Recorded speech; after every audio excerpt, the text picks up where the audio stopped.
The orange glow of sunset streaked across the Georgia sky as Nia Carter finally turned off the highway onto the quiet stretch of road that led home.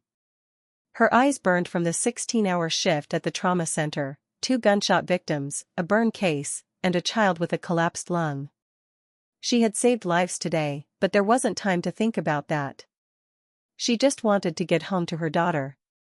Groceries rustled in the passenger seat as her car bumped over the uneven asphalt. A small bag of red carnations peeked from the top of the paper sack, Laila's favorite flower, and her late mother's, too. Nia had promised herself she'd place them by the photo on their kitchen table tonight. That was when the flashing blue lights appeared in her rearview mirror.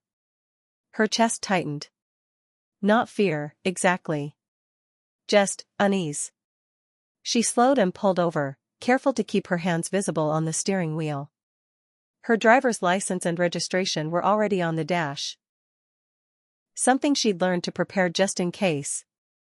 She watched the side mirror. 2 officers approached.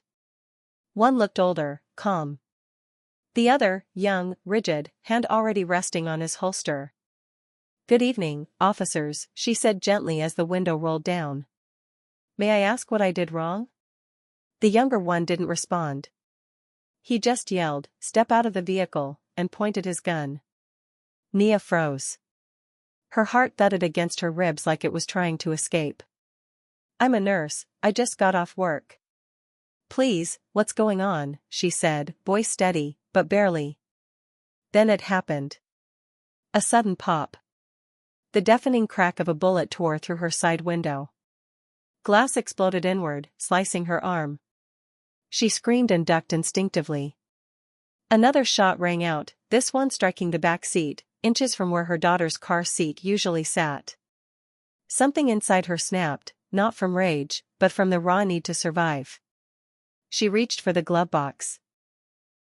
Her hand trembled as it touched the cold metal of her legally registered handgun. She never thought she'd use it, never wanted to. But they were trying to kill her. She fired once. Twice. She wasn't aiming to hurt, just to create space, just enough to stay alive. The officers backed off, ducking behind their cruiser. Sirens wailed in the distance. Reinforcements were already on the way. Nia dropped the gun and raised her hands out the window, blood trickling down her wrist.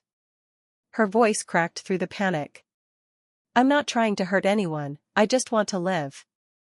And for the first time, the world around her paused. In that moment, she was not just a black woman in a car. She was a mother, a nurse, a daughter. A life trying not to become another headline. The holding cell was small and silent, cold enough that Nia could feel it in her bones. Her wrist ached from the tightness of the cuffs, and dried blood clung to her sleeve from where glass had nicked her skin. She sat on the hard bench, knees pulled close, replaying everything in her head like a broken reel. How had a routine drive home turned into this? Outside the walls of the precinct, a storm was already building.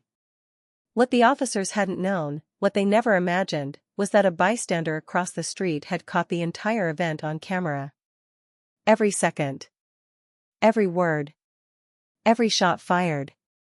The footage, shaky and raw, had already made its way online. Within an hour, it was everywhere. Twitter. Instagram. CNN. Hashtag Justice for Nia was trending. Inside the station, no one spoke to her. No lawyer. No explanation. Just stares. Some confused. Some ashamed. Others indifferent. Hours later, a senior detective with graying temples opened the door. He looked exhausted, like someone who had seen too much and had no stomach left for excuses. "We reviewed the dashcam," he said, not meeting her eyes. "And the phone footage, it's gone viral." He paused, letting that sink in. "You didn't do anything wrong." Nia didn't respond. She just stared at the concrete floor. "You'll be released within the hour," he added. "There will be a formal apology." "I'm sorry this happened to you." She wanted to scream. To cry. But exhaustion won. All she could whisper was, "I want to go home." Back at her house, reporters had already gathered. Protesters, too, many holding signs with her name, her face, her story. Her neighbors came out with water bottles and blankets for those who stood with her. Nurses from her hospital showed up wearing their scrubs, carrying signs that read "She saves lives." Who protected hers? It was then that she realized her silence was no longer an option. She hadn't chosen to be a symbol. But now that she would not waste the moment.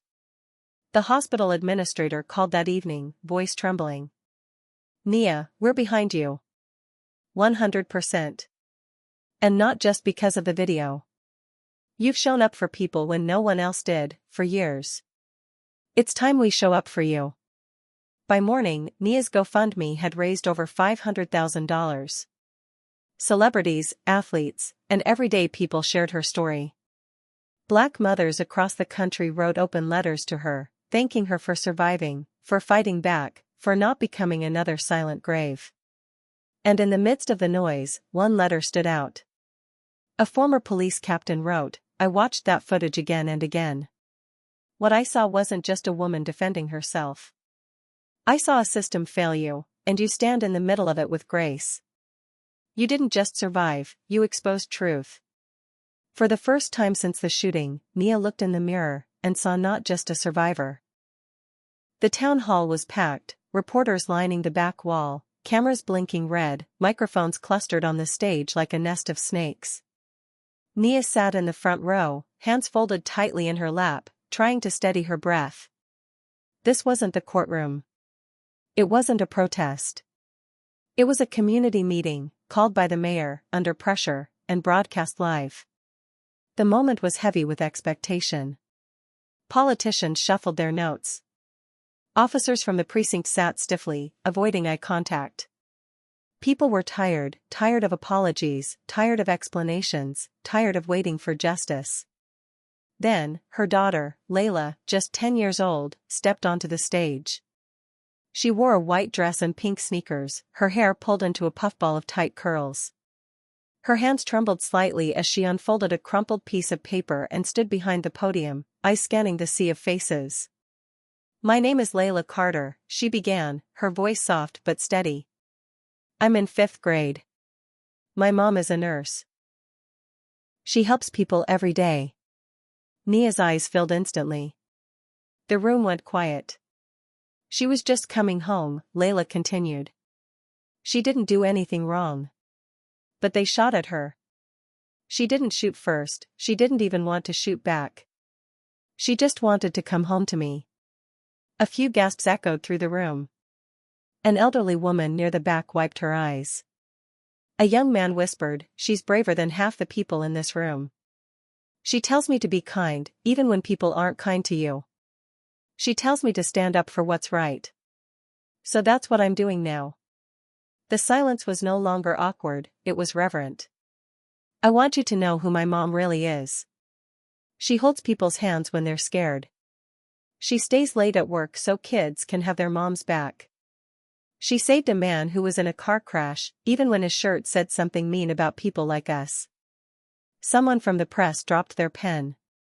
"She's not a threat. She's not a suspect. She's a hero." The mayor blinked rapidly.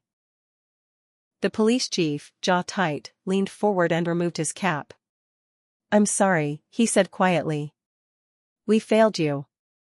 It was the first public acknowledgement of wrongdoing. He stood, walked to the podium, and placed both hands flat. "We're announcing immediate reform to traffic stop training.